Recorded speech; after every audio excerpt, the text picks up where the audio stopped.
Assalamualaikum warahmatullahi wabarakatuh. Perkenalkan, nama saya Putri Rinjani Lestari dari Fakultas Pendidikan Ekonomi C. Nah, di sini saya membuat video untuk nilai UTS teori mikro, yaitu dari dosen Kristia Anissa, MPD, SPDE. Dan simak video berikut ini. Di sini ada soal yang pertama, yaitu jelaskan apa itu pendidikan dan apa itu ilmu pendidikan.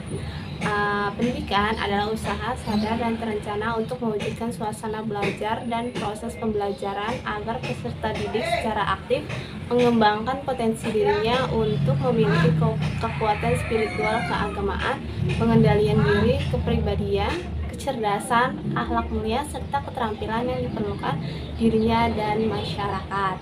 Dan ada pula ilmu pendidikan adalah uraian secara sistematis dan ilmiah tentang bimbingan atau tuntunan pendidikan kepada anak didik dalam perkembangannya agar ia tumbuh secara wajar ke pribadi budi yang baik sebagai anggota masyarakat yang hidup selaras dan seimbang dalam memenuhi kebutuhan hidupnya. Soal yang kedua yaitu jelaskan pendidikan sebagai ilmu pengetahuan dan sebagai sebuah sistem. Pendidikan sebagai ilmu, menurut ahli Gagre Vinkler, kata teori mempunyai dua makna sentral, yaitu yang pertama, teori dapat menunjukkan suatu hipotesis yang telah diverifikasi dengan observasi atau eksperimen. Memandang teori dalam artian ini, teori pendidikan adalah pengembangan. Dan teori yang kedua dapat merupakan sinonim untuk pemikiran sistematik. Memandang teori ini, pendidikan telah menghasilkan banyak teori.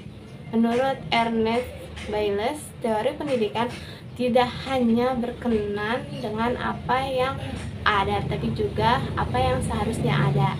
Menurut De Haas berpendapat bahwa fungsi utama dari teori pendidikan adalah bimbingan praktek pendidikan.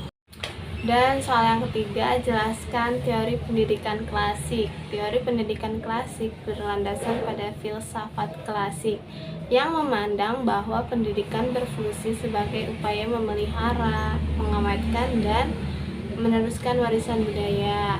Soal yang keempat yaitu jelaskan faktor-faktor pendidikan. Yang pertama ada faktor tujuan. Dalam kegiatan pasti kita akan membahas apa yang kita tuju.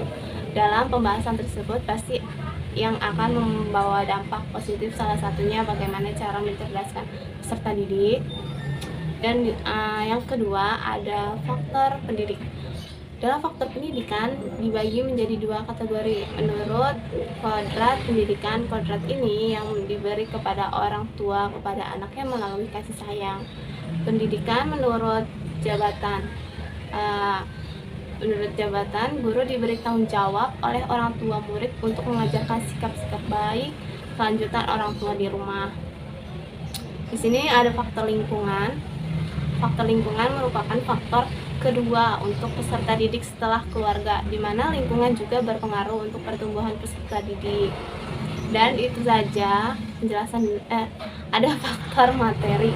Faktor materi merupakan sebuah faktor berupa materi yang akan disampaikan oleh pendidik kepada peserta didik. Materi yang akan disampaikan merupakan materi yang baru atau yang lagi banyak dibicarakan. Nah, itu saja penjelasan dari saya.